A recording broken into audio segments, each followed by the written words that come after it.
Hello fellow compatriots, this is your host Tribushon here, and today we're going to be taking a look at Skull Dweller, which is a water counterpart to Golly Master. So this is pretty much like if Golly Master had a villain, this is what the villain would look like, at least my interpretation of it. Also, if you guys want to go ahead and see content for free and a week early in advance, be sure to go ahead and check out my Patreon, where all videos are posted there a week early in advance. So be sure to check that out, and so you can be notified. But anyways, let's go straight into this figure.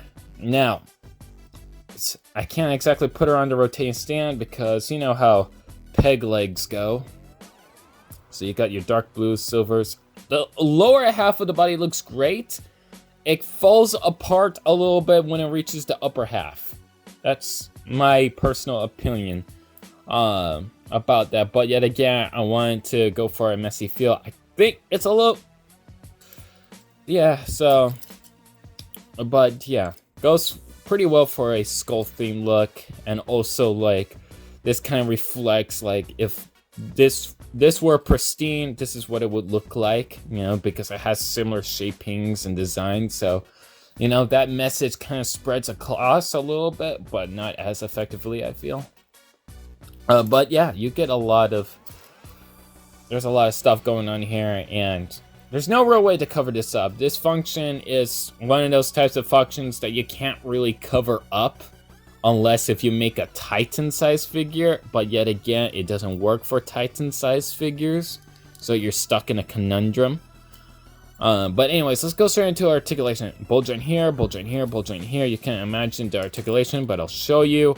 Bend here, slightly higher due to that piece. The legs, they move forward this far, so you get a pretty good range. They move back about that far, still a pretty good range.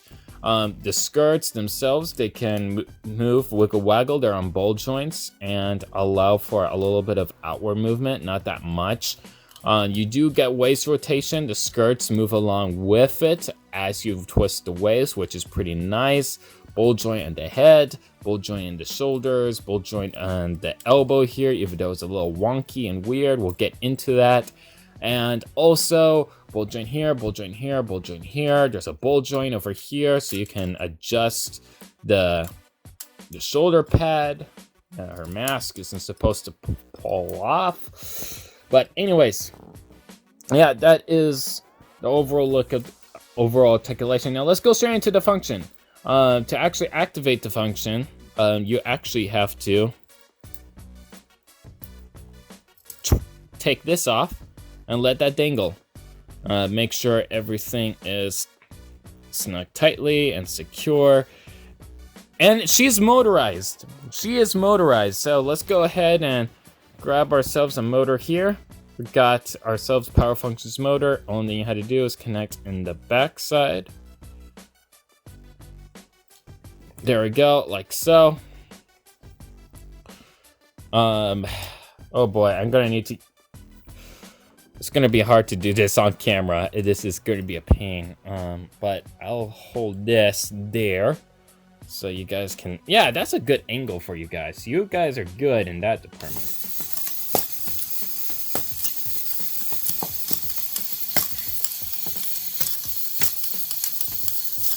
So yeah, she swings her hook weapon very rapidly.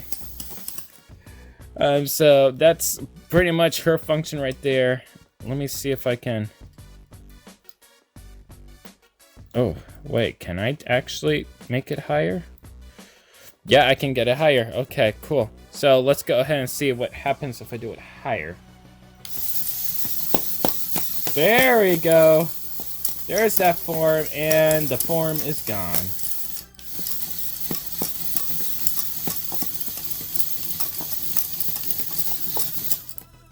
But yeah, it's pretty motorized, and it goes pretty fast as well. The reason why I designed the arm this way is because how compact and small it is compared to the Karzani function, the Karzani whipping function. it can only hold up an arm that's a certain amount of weight. So what I did was I made this arm and then I made it a hook arm to begin with, so that it kind of has that buccaneer kind of feel. And of course, there is a gear over here, so you can manually turn it if you want to, and you get to see how the arm moves. So it rotates the same way as a shoulder would do.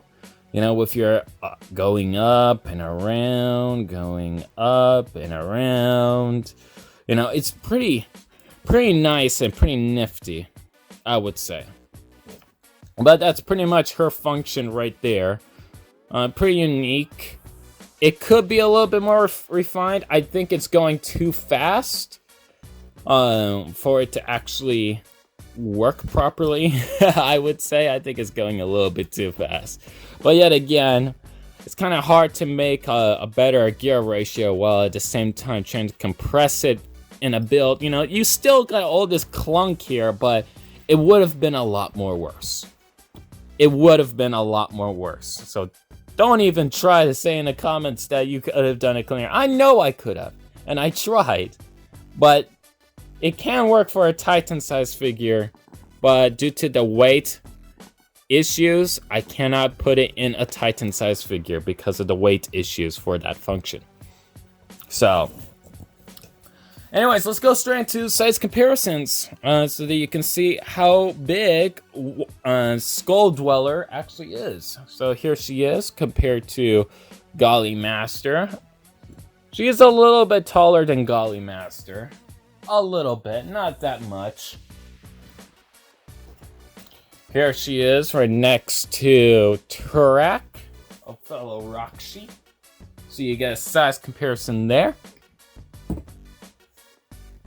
Here she is compared to a Tahunga build.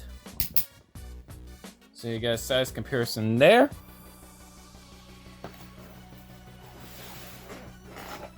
And of course, here she is with Good Guy. And here she is with Bad Guy.